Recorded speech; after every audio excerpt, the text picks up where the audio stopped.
Ay mga day, ito pala ang first meet ni Patrick at ng family ko. So dahil tapos na kaming magluto ay nag-ayos na lang kami. After nyan, bumaba ako para sunduin sila.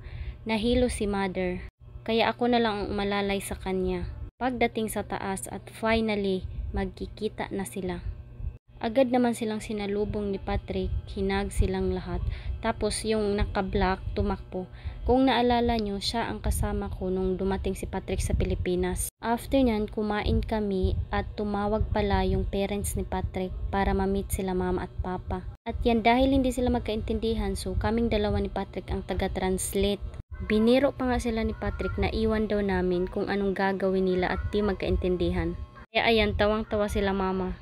Nagpapakilala nga sila sa isa't isa at sobrang saya-saya daw ng mama ni Patrick kasi na-meet sila mama. Hindi daw siya makapaghintay na makita sila in person. Pagkatapos namin kumain, may natira na pagkain, marami pa. So pinadala ko na lang kina papa kasi bukas aalis din naman kami at hindi kami kakain sa hotel. After nyan, hinatid namin sila sa baba. At si Patrick sobrang happy daw niya at nagti-thank you sa kina mama sa pagpunta. Tapos bukas magkikita din naman kami bukas, kasama ko din sila.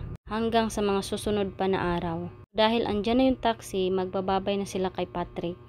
Isa-isa nang nag-hug kay Patrick, tapos sa akin. At dagdag pa nga ni Patrick na mag-ingat at see you tomorrow. At dahil nakaalis na sila, bumalik na kami sa aming hotel. At yun, sabi niya, sobrang happy daw niya na na-meet sila mama.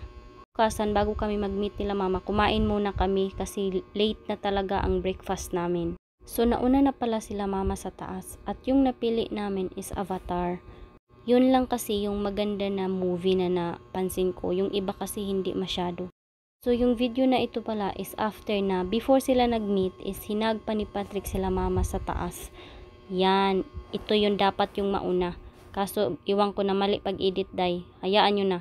Agad-agad kaming bumili ng ticket at popcorn kasi mag-start na.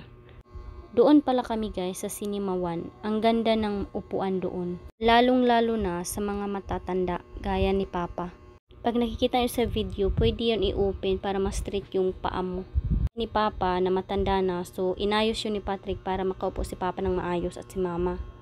Mga 2 hours and a half ata yung movie. After nyan is lumabas muna kami kasi si Mama gustong umihi. Kaso sobrang dilim, alam nyo na ang mga matatanda, kailangan mong alalayan. Umihi muna kami saglit. Then after nyan is bumalik na kami sa sinihan. Pagkatapos nyan, dahil gabi na, so sa mall lang din kami kakain ng hapunan. At ito, kasama ko pa din sila habang naghihintay ng order. Pagkatapos naman namin kumain, umuwi na kami kasi late na. Tapos kinabukasan yan is pupunta na naman kami sa simbahan. At ito na yun. Sila mama, hinag niya muna.